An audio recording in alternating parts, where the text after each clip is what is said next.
Na wasalimu kwa jina la Yesu. Hamjambo? Hamjambo tena? Hebu nipungie mkono kama unaniona, hata wa kanisa. Asante. Asante. Mimi ndio Sifuna, katibu mkuu wa chama cha ODM, seneta wa Nairobi na naibu kiranja wa walio wachache pale kwenye Senate. Zaidi ya yote, mimi ni kijana wa baba. Waheshimiwa wote ambao wamefika hapa leo, I have been extremely privileged. It is the privilege of my life to have met Baba, to have studied under his feet, to have learned all that I have learned from him, and finally to serve him as his Secretary General for the last 8 years. I will eternally be grateful to you, Jacob, for the opportunity that you gave me. I have never had opportunity to ask why you picked me, Baba. Tumekuwa na wewe katika sherehe kama hizi nyingi sana, na wakati moja tulikuwa tunaulizana, mimi nilikuwa najua nikifariki Baba atakuwa kwa mazishi yangu.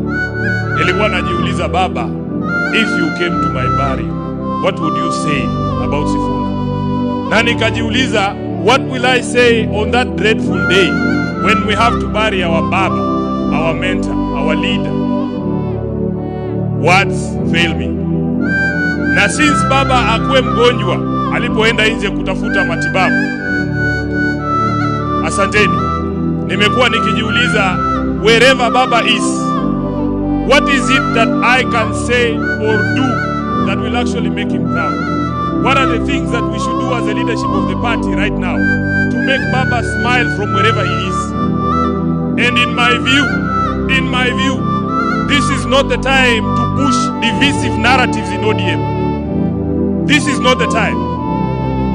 You all know, nyinyi wote mnajua ya kwamba chama cha ODM ni chama cha kila mtu, si ndio?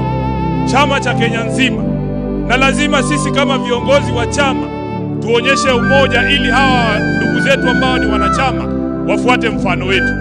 Nataka niseme hapa mbele yako Baba ya kwamba chama hiki ambacho umetuachia, mimi Sifuna sitakuwa baadhi ya wale ambao watachangia kuangusha chama cha Raila Amolo Odinga.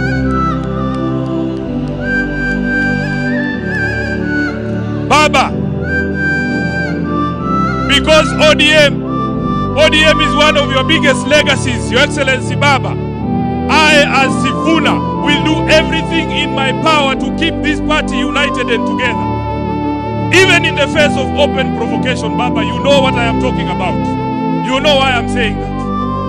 So, mimi nataka niseme ya kwamba vile Reverend Wesonga ametuambia hapa, Baba alikuwa anasikiza wananchi. Baba alikuwa anasikiza wananchi. Na mimi nataka kuencourage wanachama